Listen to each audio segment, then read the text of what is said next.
Alors, on nous rappelle, j'ai écouté une radio, je crois, je ne sais plus laquelle, on nous rappelle que on avait utilisé le mot Eretz Israël bien avant la création de l'État d'Israël.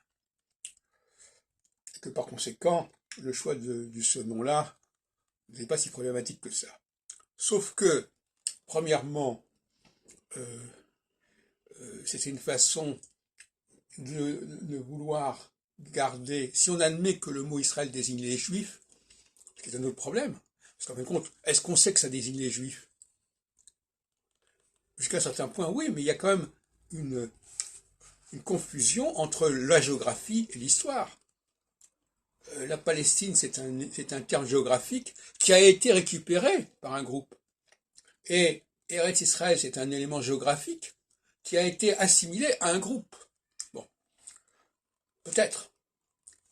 Mais par ailleurs, on sait très bien que le mot Israël a été revendiqué, non pas en 48, mais déjà lors du schisme qui s'est produit à la mort de Salomon, donc vers moins 900 et quelques avant notre ère, par des gens qui étaient schismatiques et qui étaient, en fin de compte, des voisins d'Israël, qui étaient extérieurs, des voisins d'Israël, c'est du lapsus, qui étaient extérieurs à la Judée,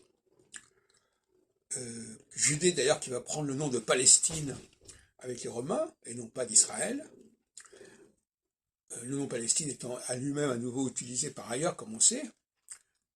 Donc il y a tout un jeu sur les mots Israël, Judée, Palestine. Et donc, nous avons là un problème, c'est que pour quelqu'un qui connaît un tout petit peu l'histoire de la Bible, l'histoire notamment des livres de prophètes, on sait très bien qu'Israël, c'est l'adversaire.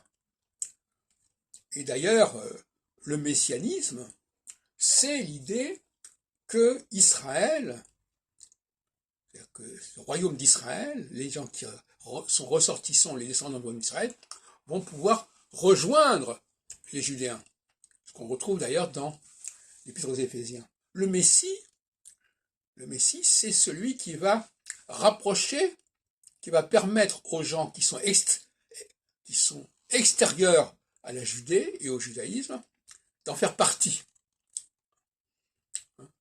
C'est le principe de Cyrus, quelque part.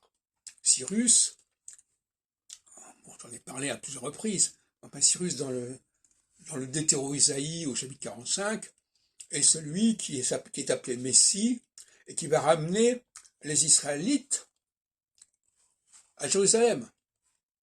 Je dis bien Israélites, ce qui est tout à fait différent des versions qu'on trouve dans Ezra et dans Chroniques, où ce ne sont pas les Israélites qui sont ramenés à la maison de Jacob, mais que c'est bien la maison de Judée.